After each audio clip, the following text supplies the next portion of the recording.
Good morning students. BBN online classes में आप लोग का स्वागत है। आज मैं आप लोग को क्लास 8 हिंदी पाठ 1 पढ़ाने जा रही हूँ, जिसका शीर्षक है जागो जीवन के प्रभात। इस कविता को जयशंकर प्रसाद जी ने लिखा है।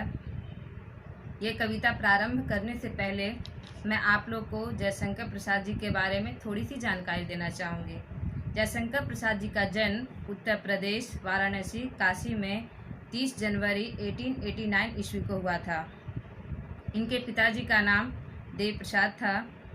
जब ये 14 वर्ष की अवस्था में थे तभी इनके माता पिताजी का निधन हो गया। ये एक छायावादी युग के प्रवर्तक थे। इनकी प्रमुख कृतियां हैं झरना, लहर, कामायनी और आंसू। इन्हें 5 भाषाओं का ज्ञान भी था, जैसे अंग्रेजी, हिंदी, उर्दू, फारसी और संस्कृत। ये था जयशंकर प्रसाद जी के बारे में संक्षिप्त जानकारी। अब मैं आप लोग को ये कविता पढ़ाऊंगी। इस कविता को आप लोग आसानी से याद कर सकें, इसलिए मैं इस कविता को लयबद्ध तरीके से पढ़ूंगी। ध्यान से सुनेंगे आप लोग। अब जागो जीवन के प्रभात, अब जागो जीवन के प्रभात, वसुधा पर ओस बने बिखरे, हिमकण आंसू जो क्षोभ भरे, उषा बटोरती अरुण गाते, अब जागो जीवन के प्रभात, अब जागो जीवन के प्रभात। तम नैनों की ताराएं सब मूंद रही किरण दल में है, अब चल रहा सुखद यह मलय बात, अब जागो जीवन के प्रभात, अब जागो जीवन के प्रभात। रजनी की जाल समेटो तो, रजनी की जाल समेटो तो, कल रब से उठकर भेटो तो, अरुणाचल से चल रही बात, अब जागो जीवन के प्रभात, अब जागो जीवन के प्रभात। बच्चों,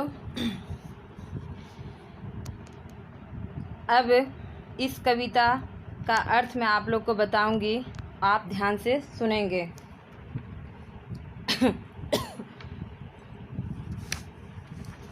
ये कविता एक जागरण गीत है, जिसमें जयशंकर प्रसाद जी ने अज्ञानता और अंधकार को मिटाकर कार्य करने की प्रेरणा दी है तथा प्रभात के माध्यम से जीवन में नई आशा के संचार और नव जागरण का संदेश दिया है। पहला पैराग्राफ में है, अब जागो जीवन के प्रभात, वसुधा पर ओस बने बिखरे, हिमकण आंसू जो क्षोभ भरे, उषा बटोरती अरुण गात, अब जागो जीवन के प्रभात। इसमें कुछ शब्द है जिसका अर्थ आप लोग ध्यान से सुनेंगे।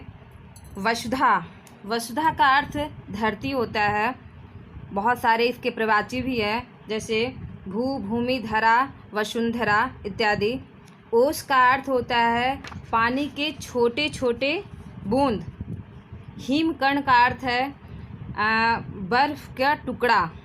क्षोभ का अर्थ दुख होता है। और उषा मतलब सुबह। अरुणगात का अर्थ है लालिमा युक्त शरीर। अब कवि क्या कह रहे हैं, आप लोग ध्यान से सुनोगे। कवि कहते हैं, अब तुम जाग जाओ और अपने जीवन में नया सवेरा लाओ। धरती पर दुख के आंसू ओस बनकर फैले हुए हैं, उसे उषा सूर्य के लाल किरणों द्वारा समेट रही है। अर्थात जैसे रात्रि का घना अंधकार प्रातः उषा काल आते ही समाप्त हो जाता है, वैसे ही कवि कह रहे हैं कि दुख चाहे जितना भी बड़ा क्यों न हो, समय आने पर समाप्त हो जाता है और सुख में बदल जाता है। अतः तुम्हें निराश होने की आवश्यकता नहीं है। हर एक दिन, हर एक सुबह एक नई आशा की किरण लेके आता है। अतः मनुष्य जाग जाओ और नवजीवन में प्रवेश करो। ये पहला पैराग्राफ का अर्थ है। मुझे उम्मीद है कि आप लोग ने इसे समझ लिया होगा। दूसरा पैराग्राफ है, तम नैनों की ताराएं सब मूंद रही किरण दल में है, अब चल रहा सुखद यह मलय बात, अब जागो जीवन के प्रभात। तम नैनों, तम नैनों का अर्थ अंधकार रूपी नेत्र।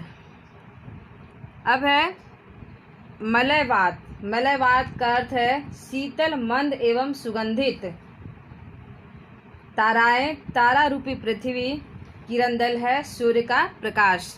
अब इसका अर्थ आप लोग सुनेंगे। जिस प्रकार रात्रि बीत जाने पर रात्रिकालीन तारे विलीन हो जाते हैं, तब नैनों की ताराएं सब मूंद रही किरणदल में हैं। अब उसी प्रकार सुख आने पर व्यक्ति के आंखों में भरी निराशा समाप्त हो जाती है। कवि कहते हैं, अब सुख देने वाली मलयवात बहने लगी है। मलयवात मतलब शीतल, मंद, सुगंधित हवा। अब तुम्हारे जीवन में सुख का आगमन हो चुका है, इसलिए शीतल, मंद, सुगंध हवा बह रही है। दुख की घड़ियां समाप्त हो गई हैं। अब तुम जाग जाओ और अपने नए जीवन में प्रवेश करो, नई आशाओं के साथ आगे बढ़ो। तीसरा पैराग्राफ है, रजनी की जाल समेटो तो, कलरव से उठकर भेटो तो, अरुणाचल में चल रही बात, अब जागो जीवन के प्रभात। रजनी का अर्थ होता है रात, कलरव का अर्थ पक्षियों का चहचहाना, और अरुणाचल मतलब पूर्व दिशा। कवि कह रहे हैं इन पंक्तियों के माध्यम से, प्रभात होने के साथ ही रात्रि अपने को समेट रही है। जैसे प्रभात, जैसे प्रकाश आने पर अंधकार समाप्त हो जाता है, उसी प्रकार से जब सुबह हुई है तो रात्रि अपने आप को समेट करके समाप्त कर रही है। अर्थात बच्चों, प्रभात होने पर अंधकार लज्जित होकर सिमट जाता है। प्रातःकाल में पक्षियों के चहक चारों ओर फैल जाते हैं। और इस प्रकार कवि कह रहे हैं कि तुम उन पक्षियों की चहचहाहट को महसूस करो। और पूर्व दिशा से जागरण की चर्चा भी आरंभ हो गई है, इसलिए तुम भी अपने जीवन में नया सवेरा लाओ और अपने जीवन को एक सार्थक दिशा दो और अपने लक्ष्य को प्राप्त करो। ये कविता जयशंकर प्रसाद जी की है। आप इस कविता को याद कर लोगे और इसमें जो भी प्रश्नोत्तर हैं और शब्दार्थ हैं इसे याद कर लेंगे। जहाँ दिक्कत हो आप कमेंट बॉक्स में कमेंट करेंगे, जिसे मैं फिर से आपको बता सकूं। धन्यवाद।